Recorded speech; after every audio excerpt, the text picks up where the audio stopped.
Bismillahirrahmanirrahim. Assalamualaikum warahmatullahi wabarakatuh. Alhamdulillahi rabbil alamin wa bihi nasta'inu ala umurid dunya waddin. Wassalatu wassalamu ala asyrafil anbiya'i wal mursalin wa ala alihi wa ashabihi ajma'in amma ba'du. Fa inna khairal hadisi kitabullah wa khairul hadyi hadyu Muhammadin sallallahu alaihi wasallam wa syarrul umuri muhdasatuha wa kulla muhdasatin bid'ah wa kulla bid'atin dhalalah wa kulla dhalalatin finnar. Jamaah sekalian yang semoga selalu dirahmati oleh Allah Subhanahu wa taala. Alhamdulillah bisa kita lanjutkan belajar kita bahasa Arab di majelis kita, Majelis Taklim Nurul Jannah, halaqah yang ke-36.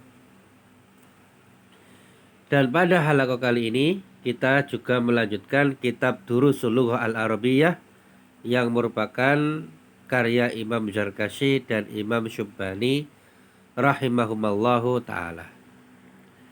Dan kali ini kita akan membaca, dan sepertinya kita akan membaca lebih banyak daripada yang sebelumnya. Namun yang kita baca dari kitab ini kali ini tidak usah ditulis terlebih dahulu, agar tugas menulisnya tidak terlalu banyak. Namun yang ditulis nanti itu adalah keterangan tambahan yang ada di bawah. Nah, kita mulai membaca kalimat-kalimat yang ada pada halaman ke-16 dan dilanjutkan nanti pada halaman ke-17. Kita bacakan dulu sambil diterjemahkan. Hallaha khizanatun fil baiti. Apakah dia memiliki lemari di rumah tersebut? Maka laha, dia mempunyai, di sini adalah kembali kepada Aisyah, yaitu pada paragraf sebelumnya atau pada kalimat sebelumnya. Karena kalimat ini adalah terusan dari kalimat-kalimat sebelumnya dan di situ disebutkan Aisyah. Maka halaha khizanatun fil baiti bisa diganti dengan hal li Aisyata khizanatun fil baiti. Nah, kemudian kita lanjutkan yang di bawahnya. Hal laka qalamu hibrin. Apakah kamu mempunyai ballpoint atau pulpen? Naam li qalamu hibrin. Ya, aku memiliki atau saya mempunyai pulpen atau ballpoint. Jadi kalau qalamu rasasin itu pensil, adapun qalamu hibrin itu pulpen atau ballpoint. Karena qalamun itu pena, hibrun itu tinta. Dan kalau digabung dalam bentuk mudhaf ilaihi, maka menjadi qalamu hibrin. Letter lucknya adalah pena tinta, tapi maksudnya adalah pena yang bertinta, yaitu pulpen atau ballpoint. Aina qalamu hibrin huwa fil jaibi.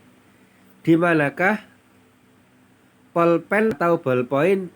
Maka jawabannya, dia ada di dalam saku. Jadi jaibun itu adalah saku.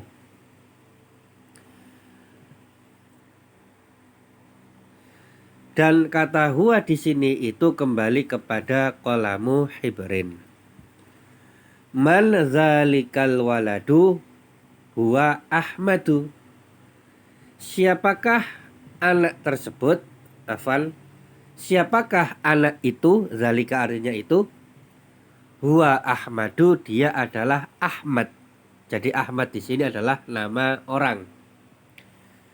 Hal li Ahmada qalamun. Apakah Ahmad mempunyai pena?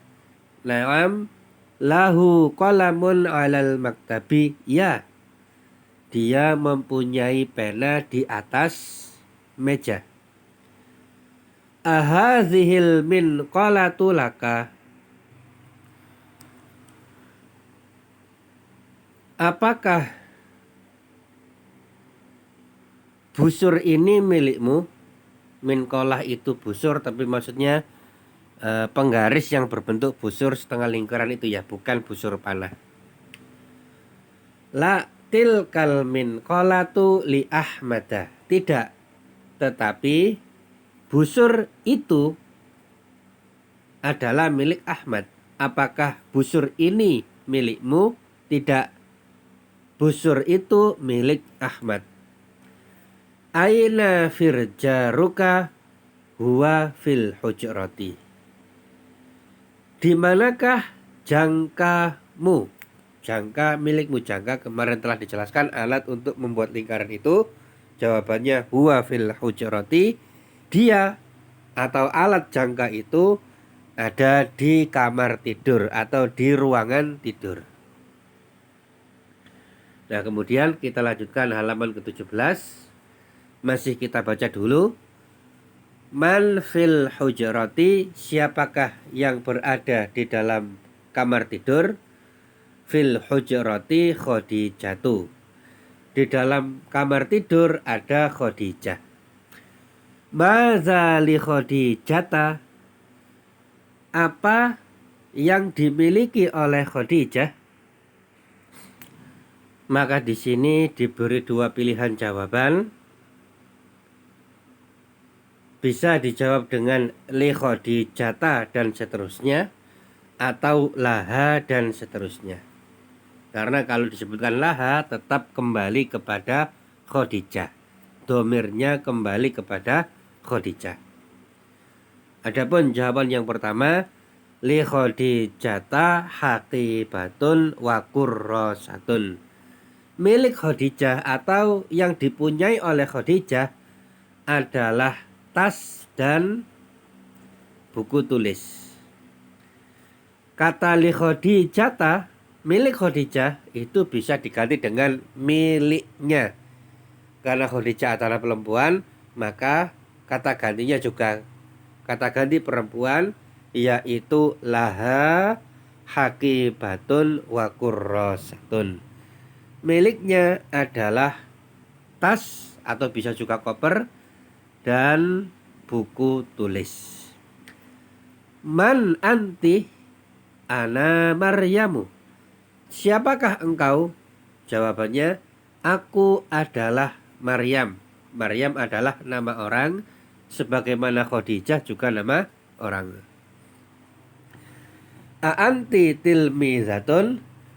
Apakah engkau adalah seorang siswi atau santriwati? Naam, ana tilmizatun. Ya, aku adalah seorang santriwati atau siswi. Hal laki kirtasun? Apakah engkau mempunyai kertas? La bali kurrasatun. Tidak, tapi yang aku miliki adalah buku tulis. Ahazihil kharitatu laki? Apakah peta ini adalah milikmu? Di sini ada dua pilihan jawaban. Karena kalau ada istifham hamzah di depan a, itu jawabannya satu di antara dua. Kalau iya pakai na'am dan seterusnya. Kalau tidak maka pakai la dan seterusnya. Kalau mengiyakan maka jawabannya adalah na'am hiyali. Ya, dia adalah milikku. Maksudnya hiya kembali kepada peta. Peta tersebut adalah milik saya. Tapi kalau tidak mengiyakan maka jawabannya adalah la bal hiya li Hamidin. Tidak, tetapi dia di sini kembali kepada peta kharithah. La bal hiya li Hamidin, tidak, tetapi peta tersebut adalah milik Hamid. Jadi Hamid itu adalah nama orang laki-laki. Nah, dari kalimat-kalimat yang telah kita baca, kita temukan beberapa nama. Ada nama yang bisa ditanwin dan ada nama yang tidak ditanwin. Jadi Kalau dalam ilmu nahwu maka kedua nama tersebut bisa dikategorikan masuk ke dalam dua macam isim berikut. Jadi isim apabila dilihat dari bisa ditanwin dan tidak, maka terbagi menjadi dua, yaitu al-ismu al-masrufu dan al-ismu al-mamnu'u minas sarfi. Kalau isim masruf yang atas, maka dia itu bisa ditanwin, bisa fathaten, domaten, dan kasroten. Tapi yang kedua isim mamnu' minas sarfi, maka dia tidak bisa ditanwin, dan secara umum harokatnya itu cuma dua, antara dhammah dan fathah, dan tidak di kasroh. Sebagai contoh isim masruf, isim yang bisa ditanwin. Contoh isim masruf dari nama-nama manusia adalah sebagai berikut. Nah, jadi nanti kalau tugas menulis cuma dari sini saja ya. Dari isim masruf dan isim masrufi dan seterusnya. Adapun isim masruf dari nama-nama manusia ya, jadi isim masruf itu bisa nama manusia, bisa juga nama benda, pokoknya isim. Nah, sekarang kita menyebutkan dulu contohnya dari nama-nama manusia. Maka di situ ada 5 nama sebagai contoh, yaitu Muhammadun, Aliyun, Anasun, Bilalun, Hamidun. Muhammad, Ali, Anas, Bilal, Hamid. Maka kelima nama ini itu diakhiri dengan tanwin, maka masuk kategori isim masruf dan bisa diganti dengan domaten, kasroten, ataupun fathaten. Misalkan Muhammadun bisa juga nanti dalam suatu kondisi menjadi Muhammadin, bisa juga Muhammadan, tergantung kondisinya. Dan juga nama-nama setelahnya bisa Aliyun, Aliyin, dan Aliyan, tergantung posisinya masing-masing. Nah, yang bisa ditanwin ini itu masuk kategori isim masruf atau alismul masrufu. Adapun alismul mamnu'u minas sarfi, isim yang tidak bisa ditanwin, yang terhalang dari saraf, itu adalah contohnya nama-nama berikut yang diakhiri dengan dhammah atau fathah ya. Jadi kita bacakan dulu kelima nama ini sebagai contoh. Ada Ahmadu dan Usmanu. Nah, jadi bacanya bukan Ahmadun, bukan Usmanun, tapi Ahmadu dan Usmanu. Kenapa? Karena termasuk isim mamnu' minas sarfi.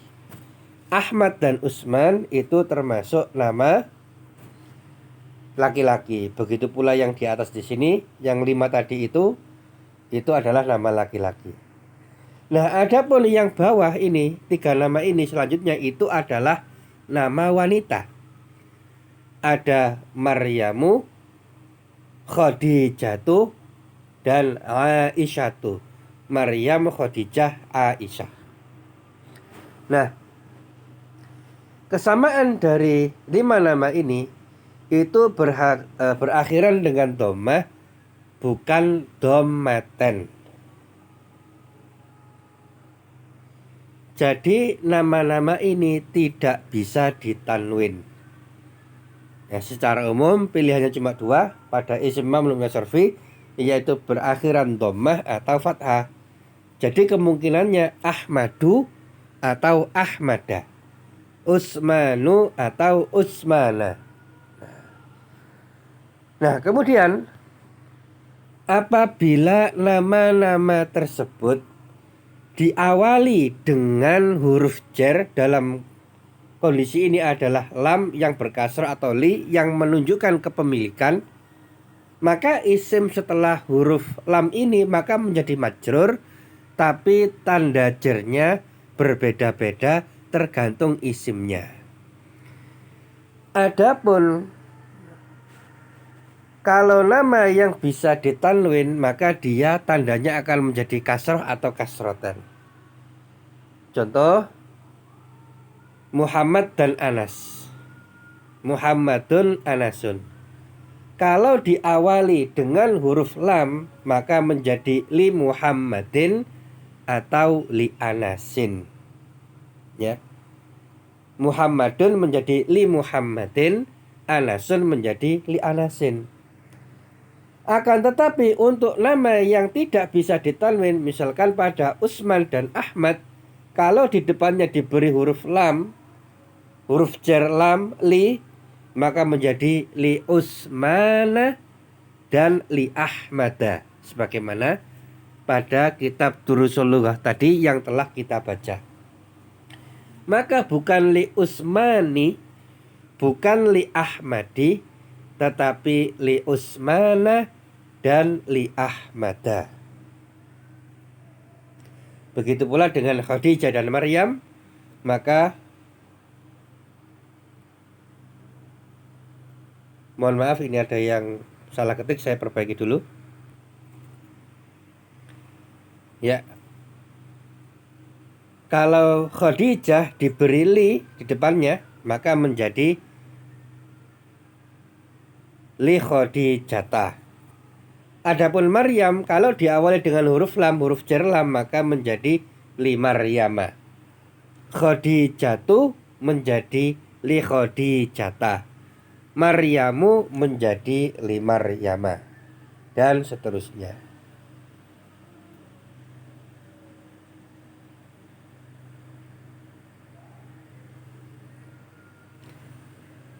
Nah, sebagai contoh di sini telah kita sertakan contoh dalam beberapa kalimat.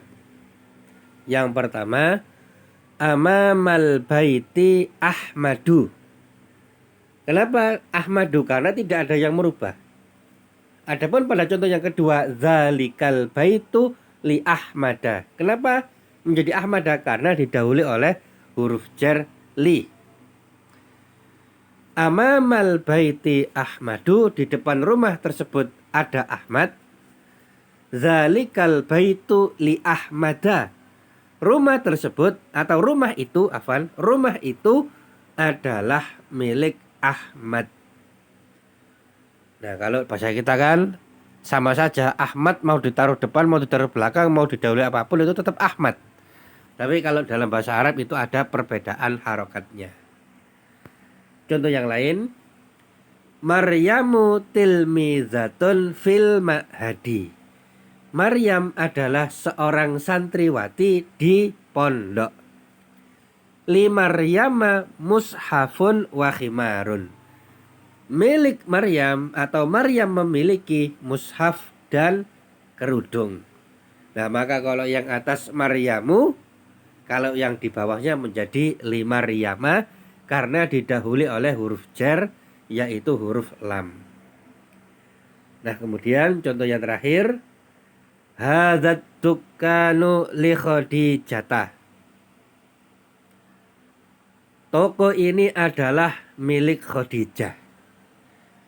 Wa dzalikal bustanu li Aisyata. Dan kebun tersebut adalah milik Aisyah. Maka kata Khadijah dan Aisyah kedua-duanya berharokan fathah karena diawali dengan huruf jar dan tanda majrur pada isim mamnu' min as-sarfi itu adalah fathah. Semoga bisa dipahami sampai sini. Adapun untuk tugas pada halakoh ke-36 kali ini sama seperti sebelumnya, yaitu menulis dan membaca. Tapi yang ditulis dan dibaca tidak terlalu banyak. Jadi yang dari kitab tadi tidak perlu ditulis. Cukup yang ditulis adalah keterangan tambahan dari isim masruf dan seterusnya ini sampai dengan contoh-contoh kalimat ini sampai wa dzalikal bustanu li Aisyata. Dan untuk tugas yang ketiga, sebagaimana biasa, nanti akan di-share pertanyaan di dalam grup, kemudian jawabannya dikumpulkan di admin untuk dikoreksi, insya Allah. Demikian yang dapat disampaikan. Mohon dimaafkan dan diingatkan. Kita tutup. Subhanaka Allahumma bihamdika asyhadu an la ilaha illa anta astaghfiruka wa atubu ilaih. Dan apabila ada yang perlu ditanyakan, maka silahkan disampaikan di grup. Assalamualaikum warahmatullahi wabarakatuh.